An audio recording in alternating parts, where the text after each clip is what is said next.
हरे कृष्णा। सभी वैष्णव भक्तों के चरणों में दंडवत प्रणाम।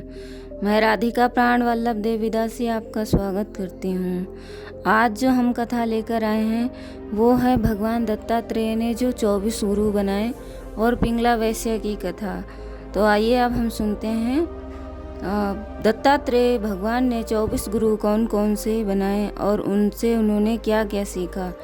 नंबर 1, पृथ्वी। सहनशीलता व परोपकार की भावना सीख सकते हैं। पृथ्वी पर लोग कई प्रकार के आघात करते हैं, कई प्रकार के उत्पात होते हैं, कई प्रकार के खनन कार्य होते हैं, लेकिन पृथ्वी हर आघात को परोपकार की भावना से सहन करती है। नंबर 2 है पिंगला वैश्य। पिंगला वैश्य से दत्तात्रेय ने सबक लिया कि केवल पैसों के लिए जीवन नहीं जीना चाहिए। यह वैश्य सिर्फ पैसे पाने के लिए किसी भी पुरुष की ओर इसी नज़र से देखती थी। और आगे चलते हैं, हम आगे इनकी कथा पूरी विस्तार से सुनेंगे। तीसरा गुरु है कबूतर। कबूतर का जोड़ा जाल में फंसे बच्चों को देखकर खुद ही जाल में फंसता है। इनसे यह सबक लिया जा सकता है कि किसी से भी बहुत ज़्यादा स्नेह दुख की वजह होता है। नंबर 4 है सूर्य से दत्तात्रेय ने सीखा कि जिस तरह एक ही होने पर सूर्य अलग अलग माध्यमों से अलग अलग दिखाई देता है, आत्मा भी एक ही है लेकिन कई रूपों में दिखाई देती है। नंबर 5 है वायु। जिस प्रकार अच्छी या बुरी जगह पर जाने के बाद वायु का मूल रूप स्वच्छता ही है, उसी तरह अच्छे या बुरे लोगों के साथ रहने पर भी हमें अपनी अच्छाइयों को छोड़ना नहीं चाहिए। नंबर 6 है हिरन उछल कूद, संगीत, मौज मस्ती में इतना खो जाता है कि उसे अपने आसपास शेर या अन्य किसी हिंसक जानवर के होने का आभास ही नहीं होता है और वह मारा जाता है। इसे यह सीखा जा सकता है कि हमें कभी भी मौज मस्ती में इतना लापरवाह नहीं होना चाहिए। नंबर 7 है समुद्र। जीवन के उतार चढ़ाव में भी खुश और गतिशील रहना चाहिए। नंबर 8 है पतंगा से क्या सीखा। जिस प्रकार पतंगा आग की ओर आकर्षित होकर जल जाता है, उसी प्रकार रूप रंग के आकर्षण और झूठे मोह में उलझना नहीं चाहिए। नंबर 9 है हाथी के संपर्क में आते ही उसके प्रति आसक्त हो जाता है। अतः हाथी से सीखा जा सकता है कि सन्यासी और तपस्वी पुरुष को स्त्री से बहुत दूर रहना चाहिए, नहीं तो उसका ब्रह्मणत्व नष्ट हो सकता है। नंबर 10 है आकाश। दत्तात्रेय ने आकाश से सीखा कि वह देश काल परिस्थिति में लगाव से दूर रहना चाहिए। नंबर 11 है जल। दत्तात्रेय ने जल से सीखा कि हमें सदैव पवित्र रहना चाहिए, चाहे कैसी भी परिस्थिति हो, हमें सदैव पवित्रता से ही रहना चाहिए। नंबर 12 है छत्ता। वो मधुमक्खी का जो छत्ता होता है, छत्ते से शहद निकालने वाला जो शहद निकालता है ना, तो नंबर 12वां गुरु उन्होंने छत्ता से शहद निकालने वाले को बनाया। मधुमक्खियाँ शहद इकट्ठा करती हैं और एक दिन छत्ते से शहद निकालने वाला सारा शहद ले जाता है। इस बात से ये सीखा जा सकता है कि आवश्यकता से अधिक चीज़ों को एकत्र करके नहीं रखना चाहिए, अन्यथा हमारा जो धन हमने इकट्ठा किया है वो सब कौन ले जाएगा, छत्ता निकालने वाला। तो नंबर 13 है मछली। हमें स्वाद का लोभ नहीं होना चाहिए। मछली किसी कांटे में फंसे मांस के टुकड़े को खाने के लिए चली जाती है, अंत में वह प्राण गंवा देती है। हमें स्वाद को इतना अधिक महत्व नहीं देना चाहिए। ऐसा ही भोजन करें जो सेहत के लिए अच्छा हो। तो मछली शहद के लोभ में आती है, इसलिए उसको फंसना पड़ता है। नंबर 14 है कुरर पक्षी। कुरर पक्षी से सीखना चाहिए कि चीज़ों को पास में रखने की सोच छोड़ देना चाहिए। कुरर पक्षी मांस के टुकड़े को चोंच में दबाए रहता है, लेकिन उसे खाता है। जब दूसरे बलवान पक्षी उस मांस के टुकड़े को देखते हैं तो वे कुरर से उसे छीन लेते हैं। मांस का टुकड़ा छोड़ने के बाद ही कुरर को शांति मिलती है। तो जब तक हम आवश्यकता से अधिक चीज़ों को पकड़े रहेंगे तब तक हम सुखी हो ही नहीं सकते। नंबर 15 है बालक। बालक छोटे बच्चे से सीखा कि हमें चिंता मुक्त और प्रसन्न रहना चाहिए। नंबर 16 है आग। आग से दत्तात्रेय ने सीखा कि कैसे भी हालात हों, हमें उन हालातों में ढल जाना चाहिए।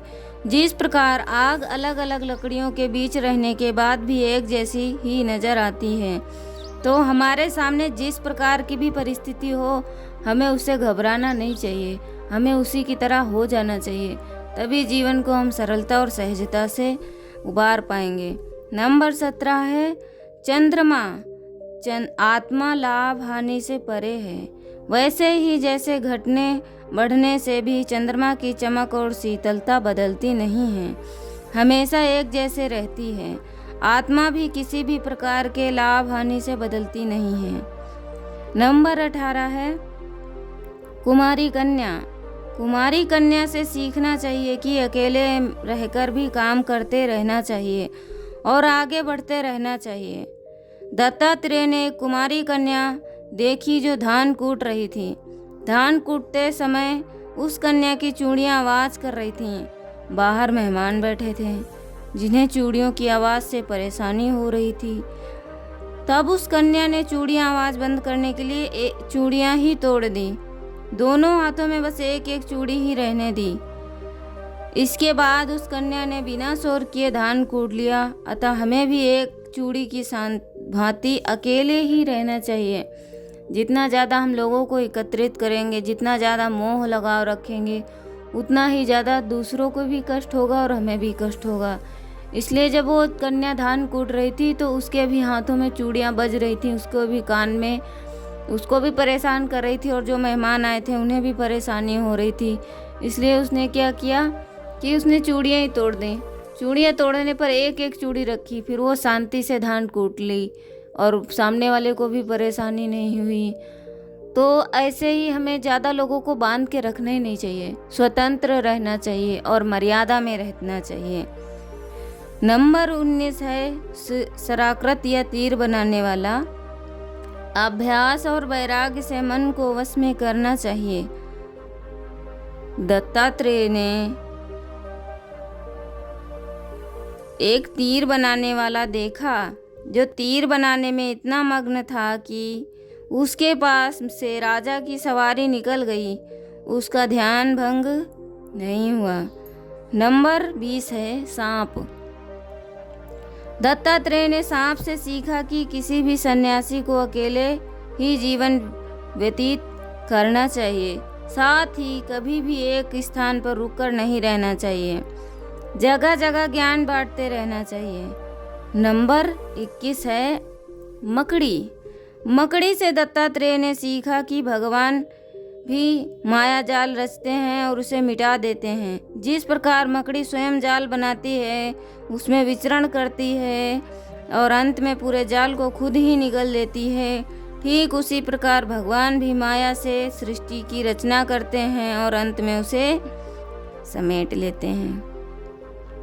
नंबर 22 है भृंगी कीड़ा। इस कीड़े से दत्तात्रेय ने सीखा कि अच्छी हो या बुरी, जहाँ जैसी सोच में मन लाएंगे वैसा ही हो जाता है। नंबर 23 है भौरा या मधुमक्खी। भौरे से दत्तात्रेय ने सीखा कि जहाँ भी सार्थक बात सीखने को मिले उसे ग्रहण कर लेना चाहिए। जिस प्रकार मधुमक्खी और भौरे अलग अलग फूलों में पराग लेती है। नंबर 24 है अजगर। अजगर से सीखा कि हमें जीवन में संतोषी बनना चाहिए, जो मिल जाए उसे ही खुशी खुशी स्वीकार कर लेना चाहिए। एक वैश्या कैसे बन जाती है भक्त। तो अब हम पिंगला वैश्या की कथा सुनते हैं। एक बार भगवान दत्तात्रेय जी उधर जा रहे थे। दत्तात्रेय जी ऋषि अत्रि और देवी अनुसुईया के पुत्र थे। बताते हैं कि धर्म ग्रंथों के अनुसार ब्रह्मा, विष्णु और शंकर का सम्मिलित अवतार बताया गया है। तो अब हम इनकी कथा सुनेंगे। एक बार भगवान दत्तात्रेय जी उधर से जा रहे थे। उन्होंने देखा कि एक बहुत बड़े मकान के पास बहुत लोगों की लाइन लगी है।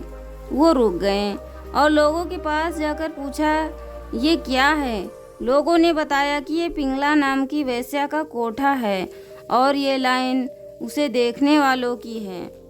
पूरा माजरा जानने के लिए दत्तात्रेय जी आगे आ गए, लाइन में लग गए। तो देखा वहाँ एक नगाड़ा रखा है। उन्होंने फिर से लोगों से पूछा, ये क्या है। लोगों ने बताया, इस नगाड़े पर एक चोट मारने के 100 मुद्राएं देनी पड़ेंगी, जिसके फलस्वरूप आप सिर्फ पिंगला को दूर से देख सकते हो। दत्तात्रेय जी ने सोचा कि जिसको मात्र दूर से देखने के 100 स्वर्ण मुद्राएं देने पड़ते हैं, आखिर वो होगी कैसी। दत्तात्रेय जी ने आओ देखा न ताओ देखा, उस नगाड़े पर 100 चोट मार दी, जिसकी आवाज से पिंगला का पूरा कोठा गूंज उठा। उसकी आवाज जब पिंगला के कानों में पड़ी तो उसे लगा कि कोई चक्रवर्ती सम्राट आया है, वो तो उसे माला माल कर देगा। वो तुरंत वहां से दौड़ी। बाहर आई तो क्या देखती है कि एक फकीर खड़ा है। वो बोली, आप जानते हो इस 100 कोड़े की कीमत। दत्तात्रेय जी ने एक चुटकी बजाई। चुटकी बजाते ही आसमान से स्वर्ण मुद्राएं बरसने लगीं। फिर दत्तात्रेय जी ने पिंगला से कहा, ये रही तुम्हारे शरीर की कीमत। अब तुम मुझे बताओ कि तुम्हारी कीमत क्या है। ये सुनते ही पिंगला के मानो आंखें खुल गई हों और उसने उसी समय सारा धन दौलत त्याग कर वैराग्य ले लिया। कुछ समय बाद दत्तात्रेय जी पिंगला से मिले। उन्होंने पिंगला से पूछा कि ऐसा क्या अनुभव किया तुमने जो अचानक से वैराग्य ले लिया। पिंगला ने कहा कि मेरे पास सब कुछ था पर मुझे नींद नहीं आती थी। फिर मैंने आपके उस ताने के बाद मैंने जाना कि सारा धन दौलत तो शरीर के सुख के लिए है और नींद तो आत्मिक सुख के बाद आती है। फिर मैंने वैराग्य ले लिया, मुझे नींद आने लगी। दत्तात्रेय जी को समझ में आ गया कि वास्तविक सुख आत्मिक सुख है, शारीरिक सुख नहीं। इस ज्ञान के बाद उन्होंने पिंगला को अपना गुरु बना लिया। तो हमें इतना ज़्यादा शरीर से मोह रखना ही नहीं चाहिए, इसलिए आशा ही दुख का कारण है। तो पिंगला वैश्या को जब वैराग्य हो गया तो उसने सारी चीज़ें त्याग दी। एक दिन पिंगला पूरी रात्रि इतना अच्छे से सज सवर कर बैठी थी और पर पुरुष का इंतजार में बैठ गई। पूरी रात इंतजार करते करते बीत गई पर कोई वहाँ से नहीं आया। उसका समय भी खराब हुआ, रात भी खराब गई, नींद भी खराब भी गई, धन भी नहीं आया। बड़ी आस लगाए बैठी थी कोई आएगा, खूब सारा धन देकर जाएगा। रात बीत गई, मन में ग्लानि हुई और वैराग्य हो गया। कहती है कि सच में आशा ही दुख की जड़ है। जब तक संसार से आशा है तब तक दुख है, लेकिन जब तक यह आशा भगवान के प्रति हो जाती है तो आनंद ही आनंद हो जाता है। वैसा कहती है, मैं इस संसार के लोगों से सुख की आशा रखती हूँ जो खुद दुखी हैं। मेरे हृदय में भगवान विराजमान है, लेकिन मैंने संसार के अलावा कहीं और देखा ही नहीं। बस यही गलती कर दी मैंने। पूर्ण वैराग्य हो गया। अब उसने सोचा, अब तक मैंने बड़ी भूल की, अब मैं अपना अमूल्य समय नष्ट नहीं करूँगी। सुखदेव गोस्वामी जी कहते हैं कि आशा ही परमं दुखम नैरास्यं परम सुखम यथा संचित कांतस्याम सुखम सुस्वत पिंगला। ये भागवतम के 11वें स्कंद के 8वें अध्याय का 44वां श्लोक है। आशा ही सबसे बड़ा दुख है और निराशा ही सबसे बड़ा सुख। पिंगला वेश्या ने जब पुरुष की आशा त्याग दी तभी वह सुख से सो सकी। अतएव जिस प्रकार आशा ही परम दुख है, उसी प्रकार निराशा वैराग्य ही परम सुख है। स्त्री, पुत्र, परिवार सब आज्ञाकारी मिल जाएं तब भी सुख नहीं होगा। सुख तो इनकी कामना के परित्याग से ही होगा। ऐसा विचार कर पिंगला अपनी सारी धन संपत्ति को लुटाकर वैराग्य के नशे में निकल जाती है और निश्चय करती है कि मैं परमात्मा का ही भजन ध्यान करूंगी और मैं परम सुखी हो जाऊंगी। तो पिंगला वैश्या ने तो सारा चीज़ त्याग दिया अपना और वे भगवान के भक्ति मार्ग पर निकल गई। तो हमें बहुत सारी सीख लेनी चाहिए इसमें, जो भगवान दत्तात्रेय ने 24 गुरु बनाए हैं। तो ये भागवतम के 11वें स्कंद के 8वें अध्याय के 38 श्लोक से लेकर 40 श्लोक तक वो क्या बता रहे हैं भगवान कि अवश्य, तो वो पिंगला वैसे कहती अवश्य मुझ पर आज भगवान प्रसन्न हुए हैं, अन्यथा मुझ अभागिनी को ऐसे क्लेश उठाने नहीं पड़ते जिससे वैराग्य होता है। मनुष्य वैराग्य के द्वार ही सब बंधनों को काटकर शांति लाभ करता है। अब मैं भगवान का यह उपकार आदर पूर्वक सिर झुकाकर स्वीकार करती हूँ और विषय भोगों की दुराशा छोड़कर उन परमेश्वर की शरण ग्रहण करती हूँ। अब मुझे प्रारब्धानुसार जो कुछ मिल जाएगा उसी से निर्वाह कर लूँगी, संतोष तथा श्रद्धा के साथ रहूँगी। मैं अब किसी दूसरे की ओर ना ताककर अपने हृदयेश्वर आत्मस्वरूप प्रभु के साथ ही विहार करूँगी। तो पिंगला वैश्या से हमें शिक्षा लेनी चाहिए और भगवान दत्तात्रेय ने जो 24 गुरु बनाए हैं उनसे भी बहुत कुछ सीख लेना चाहिए कि वैश्या कैसे एक भक्त बनी। बहुत अच्छी कथा है और इसको सुनना चाहिए और इसको अपने जीवन में ज़रूर उतारना चाहिए, क्योंकि जीवन में अगर हमने कुछ शिक्षा नहीं ली तो हमारा जीवन व्यर्थ है। इसलिए हमें हमेशा जीवन में कुछ ना कुछ सीख लेना चाहिए और हमें भगवान के प्रति शरणागत रहना चाहिए, जिससे भगवान हम पर कृपा करुणा करते हैं। और हो सकता हो कि हमारा ये अंतिम जीवन हो। यही सोचना चाहिए कि अब हम अगर भगवान की सेवा करेंगे, गुरु प्राप्त होंगे, तो हमें इस 84 लाख योनियों में भटकना नहीं पड़ेगा। तो पिंगला ने बहुत ज़्यादा लोगों से इच्छाएं व्यक्त की, इसलिए उसको दुख भोगना पड़ा, क्योंकि वो रात भर सोई नहीं कि अब कोई आएगा, पुरुष आएगा उसको बहुत सारा धन देकर जाएगा। इसलिए वो सज धज कर बैठ गई, पर वहाँ पे कोई भी नहीं आया। इसलिए कहते हैं ना कि आशा मत करो किसी से। वो पिंगला तो बहुत लालची थी, उसको पुरुषों के साथ में समय बिताना बहुत अच्छा लगता था और उसने जब धन की चाहत की फिर वो उदास भी हो गई। तो हम ये 24 गुरु से बहुत शिक्षा ले सकते हैं, इसलिए दत्तात्रेय ने 24 गुरु बनाए हैं। पिंगला कहती है कि वह अच्युत सभी जीवों का मित्र है, भगवान को कह रही है। वह सभी को सबसे प्रिय है, ब्रह्मांड का नियंत्रक भी है।